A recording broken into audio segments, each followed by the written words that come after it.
வணக்கம். நம்ம இன்னைக்கு பார்க்க போறது கடலைப்பருப்பு பூரண கொழுக்கட்டை. அதுக்கு நான் 1 கப்பு பச்சரிசி இடியாப்ப மாவு எடுத்திருக்கேன். அதுக்கப்புறம் ஒரு சின்ன கப்புக்கு 1 கப்பு கடலைப்பருப்பு எடுத்திருக்கேன். இந்த கடலைப்பருப்ப 1/2 மணி நேரம் தண்ணீல ஊற வச்சு ஒரு 2, 3 விசில் குக்கர்ல ரொம்ப குழையாம வேக வைக்கணும். அப்புறம் 1 கப்பு நாட்டு சர்க்கரை. 1 கப்பு கடலைப்பருப்புக்கு 1 கப்பு நாட்டு சர்க்கரை எடுத்திருக்கேன். அதுக்கப்புறம் 1/2 கப்பு தேங்காய். அது கூட 5, 6 ஏலக்காய் வச்சுருக்கேன். ஏலக்காயோட விதைகள மட்டும் நம்ம தேங்காய் கூட மிக்ஸியில பவுடர் பண்ணி எடுக்கணும்.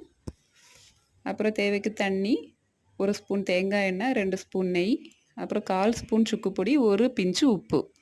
இப்போ நம்ம மேல் மாவு செய்யலாம். 1 கப்பு பச்சரிசி மாவு எடுத்திருந்தேன். அதுக்கு நான் 2 கப்பு தண்ணிய சட்டியில நல்லா கொதிக்க வச்சுருக்கேன். அது கூட உப்பும் 1 ஸ்பூன் தேங்காய் எண்ணெயும் சேர்த்து தண்ணி நல்லா கொதிச்சதுக்கப்புறமா தீய ஆஃப் பண்ணிட்டு தான் நம்ம எடுத்து வச்சுருந்த 1 கப்பு பச்சரிசி மாவு இதில் சேர்க்கணும். தீயை ஆஃப் பண்ணிவிட்டு சேர்க்கணும். சேர்த்துட்டு நல்லா இதை கிளறி விட்டுட்டு மேலே ஒரு 1/2 ஸ்பூன் மட்டும் தேங்காய் எண்ணெயை ஊற்றிட்டு அதை அப்படியே மூடி வச்சிடணும். இப்போ நம்ம எடுத்து வச்சுருந்த 1/2 கப்பு தேங்காய் கூட 4, 5 ஏலக்காயோட விதைகளை மட்டும் போட்டு நான் மிக்சியில் நல்லா பவுடர் பண்ணி எடுத்துட்டேன். அப்புறம் வேக வச்சுருந்த கடலைப்பருப்பை மிக்சியில் ஒரு பல்ஸ் மட்டும் கொடுத்து வச்சுருக்கேன். இப்போ பூரணம் செய்யலாம். ஒரு சட்டியில் 2 ஸ்பூன் நெய் விட்டு அது கூட நம்ம பொடிச்சு வச்சுருந்த தேங்காய் ஏலக்காய் அதை சேர்த்து கொஞ்சம் செவக்க வறுக்கணும். அதுக்கப்புறம் வேக வச்சு மசித்த கடலைப்பருப்பு, 1/2 கப்பு நாட்டு சர்க்கரை, 1/4 ஸ்பூன் சுக்கு பொடி, 1 பிஞ்ச் உப்பு, 2, 3 ஸ்பூன் தண்ணி. இதை சேர்த்து நம்ம ரொம்ப ட்ரை ஆக்காமல் கொஞ்சம் இளக்கமாக இருக்கும்போதே இந்த பூரணத்தை ஆஃப் பண்ணிடணும். ரொம்ப ட்ரையாக கிளறிட்டோன்னா ஆறுனதுக்கப்புறம் பூரணம் ரொம்ப ஹார்டாயிரும்.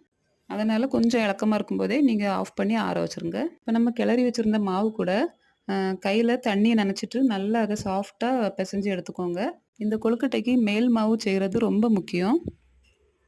1 கப்பு அரிசி மாவுக்கு 2 கப்பு தண்ணி, அதுதான் கணக்கு. 2 கப்பு தண்ணி நல்லா கொதித்ததுக்கப்புறமா அதில் 1/2 ஸ்பூன் தேங்காய் எண்ணெய், தேவைக்கு உப்பு சேர்த்து நல்லா கொதித்ததுக்கப்புறம் தீயை ஆஃப் பண்ணிவிட்டு தான் நம்ம மாவை போடணும். மாவை போட்டு நல்லா கிளறிட்டு அப்படியே அதை ஒரு 1/4 மணி நேரம் மூடி வச்சிடணும். நல்லா அது இருந்து நல்லா வெந்துடும். இந்த மெத்தடில் நம்ம கொழுக்கட்டை மேல் மாவு செய்கிறதுனால கொழுக்கட்டை நம்ம காலையில் பண்ணி சாயங்காலம் சாப்பிட்டா கூட அவ்வளோ சாஃப்டாக இருக்கும் மேல் மாவு.